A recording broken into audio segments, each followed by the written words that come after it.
LCARA Ham Radio presents a Time Machine Tuesday vintage video release.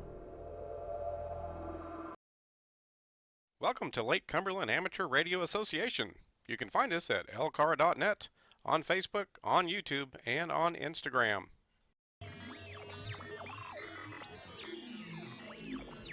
If you're enjoying the videos we're producing here at LCARA, please help our club out by hitting that subscribe button. Also, give us some feedback on our videos. Click the like button, share with anybody who may find it interesting, and be sure and hit the bell icon to make sure you get notified of the next video release. Well, good day, folks.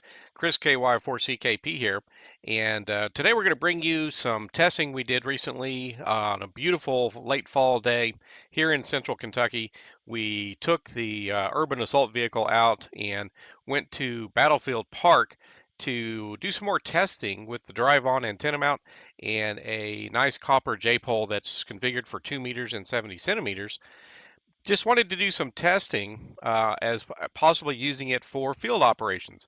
I've tested the Yagi beam antennas, but sometimes you might be out of cell phone range, helping to provide communications, similar to what we did on the recent Jeep event, and you might want omnidirectional coverage. So with something like the drive-on antenna mount, and this is just a time sped up view of driving down to the park here, but you can potentially set whatever kind of an antenna you might want on a drive-on mast like this. Keep in mind, folks, there can definitely be times and places where we don't have the ability or luxury of just throwing an antenna up in a tree. There can be any number of reasons why that's not possible.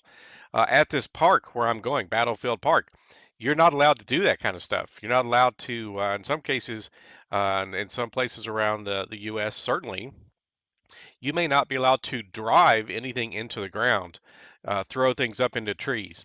So you may be working an event where you're on a blacktop parking lot.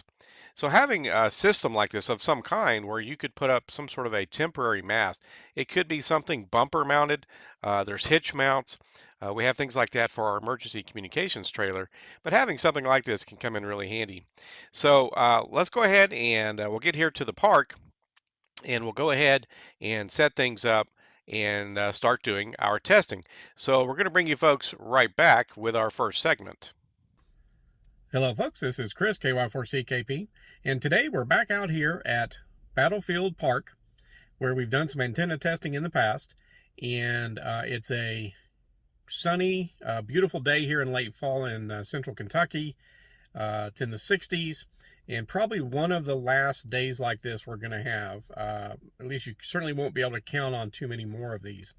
So I wanted to come out and get back out in the field and do another antenna test at this location. We've shown from this location before that even though the mobile setup I have for 2 meters, 70 centimeters is pretty good in my vehicle, that using the drive-on antenna mast that I built and having those options of 6, 12, or 18 feet up definitely makes a difference. We've tested the 3-element Yagi and the 6-element Yagi, and of course, having a beam when you're trying to reach a specific point that may be a bit distance is always helpful, but having height also makes a big difference. Well, today what I want to test is I recently took down a nice classic copper J-pole that KB9VBR built for me. He makes antennas, also has a very nice YouTube channel. If you've not checked him out, be sure and do so. His antennas are well built and reasonably priced, and I've used it for a couple of years. Worked great, 30, 40 miles or so. Had it about 25 feet in the air. And I just recently took down the mast that I built because I've basically replaced it with a galvanized steel push-up mast in the backyard, where I have the 6-element Yagi pointed to our club repeater that's a pretty good distance away, probably 70, 80 miles. And I can reach in with that. And so I thought, well, I've got this nice copper J-pole down here, and I've got the drive-on mast. I should test that. I should go out and test, does the design of the antenna compare to the mag mount that's on my car, which is a pretty decent antenna, does the design make much of a difference? Will the height make all that much of a difference. You know, excuse me, we know that a beam will make a big difference. How about a regular omnidirectional type antenna? So we're going to test that today. And, you know, it shouldn't take too terribly long, assuming we can find somebody to talk to. So let me get set up for the first test, and we'll bring you folks right back. Okay, here, folks, I'm just showing the view that we have here in the parking lot at Battlefield Park. Very similar location to where we've been before, give or take a parking space or two. And this is about 52 miles away as the crow flies, as we like to say, from the club repeater site. And it's pretty much about the edge of what my mobile radio and antenna can handle. All right, folks, we're about ready to do our first test. So sticking with the mobile setup here in the car, I'm going to see if I can contact anybody on the receiver, see if anybody's there that could spend a couple of minutes and test with us. So we'll do a test and see if we can reach anybody. So let's just see if we can reach anybody around. And we're set up on the receiver on the main site on the ID 5100. Let's see if we can reach anybody. KY4CKP mobile, looking for anybody who may be able to help me test an antenna for a couple of minutes.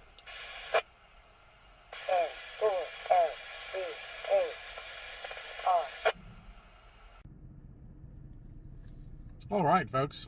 Well, I was doing a radio call, looking for anybody that had time to help me test antennas today.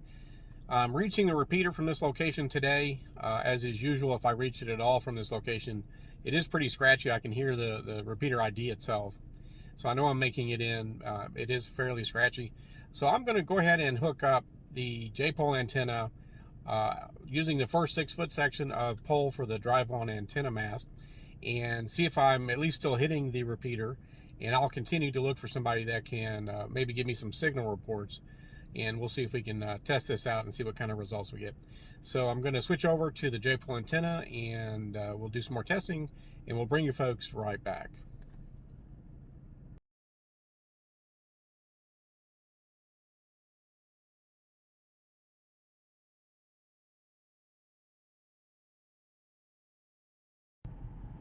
All right, folks, we are now attached to the drive-on antenna mast with the Yagi. It's up, not quite 6 feet out there on the mast, but let's see if we're still able to hit the repeater about like we were. So bear with me for just a minute, and we'll see if we can at least hit the repeater, maybe see if anybody's available to give us a report. KY4CKP mobile, testing antenna at Battlefield Park, southeast of Lexington. Can anybody give me a signal report? KY4CKP, this is KK4YUG, over. Yeah, Steve, I'm just out here today trying to test an antenna, doing a little bit of filming for a YouTube video, and I've got a copper J-pole on the drive-on antenna mast, and it's at about 6 feet, and I just wanted to see how I was doing compared to my regular mobile. I heard the repeater ID, and it was pretty scratchy. You're coming through pretty decent, a little noise and everything, but pretty decent. How do I sound? I can copy you very well, but there is, like you say, a little staticky noise in there, but you're doing pretty good. All right, well, good deal. Thanks for the comeback. I'm going to do 2 more tests. I'm going to put another 6-foot section in, and then a third 6-foot section, test 12 and 18 feet. Don't know if you have a couple of minutes, but if you're still around when I do my next test, feel free to come back, and we'll see how, if it gets a little bit better as I get a little bit more height on the antenna. So this is KY4CKP. I'll be clear for just a couple of minutes, and then I'll come back with another test for whoever may be available. And it's good talking to you, Steve. Roger, roger, brother. This is KK4YUG, and I will be monitoring for your next shout-out. All right, so we got a good report, and that did sound better than the mobile radio. Still some static and so forth, but I would say it was definitely better. So let's put another 6-foot section of pole on the drive-on, and we'll try this again, see if it alters the results. I'll bring you folks right back. KY4CKP for KY4YUG.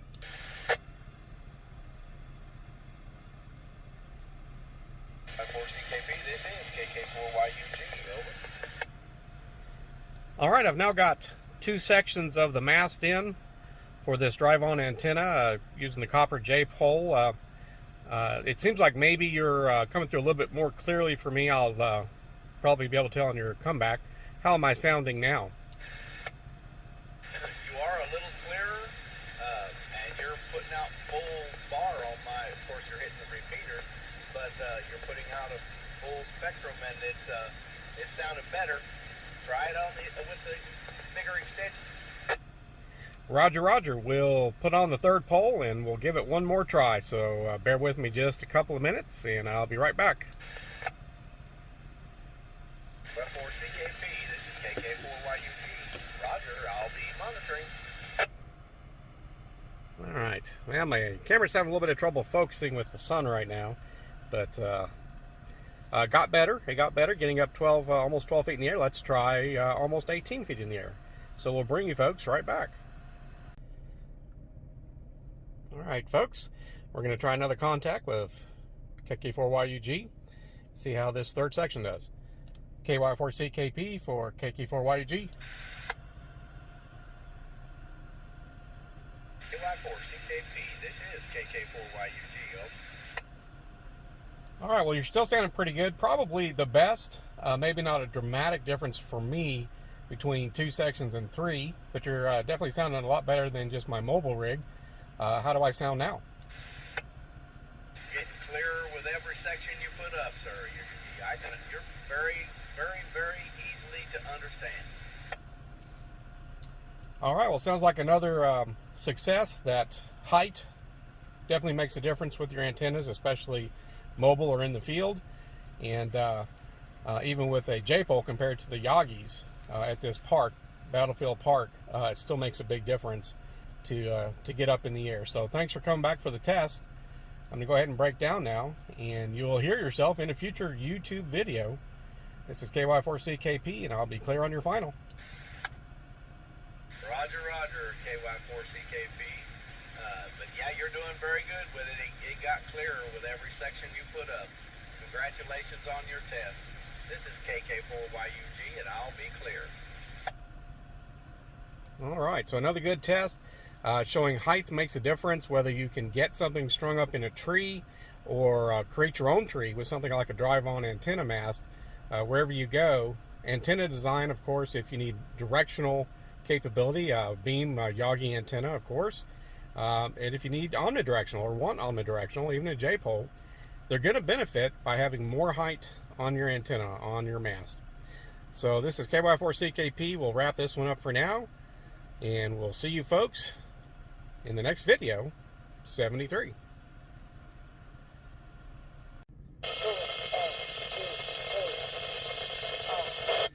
All right, folks, KY4CKP, just to wrap this one up. As you just heard, I can reach the repeater with my normal mobile antenna, but it is definitely pretty scratchy from this location, Battlefield Park. Putting up the copper J-pole, which is omnidirectional, at 6 feet was pretty good. Got better at 12, got better at 18. So height is always a factor we want to work with anytime we're deploying antennas, whether you're going to have a permanent or semi-permanent antenna at your QTH, or whether you're mobile, whether you're hiking, camping, on a field deployment, whatever it is, we want to make sure we can have good, solid field communications. So that'll wrap this one up. Another positive test, whether it's a omnidirectional antenna like a J-pole or a beam like a Yagi antenna. Height makes a big difference. So for Lake Cumberland Amateur Radio Association, 73.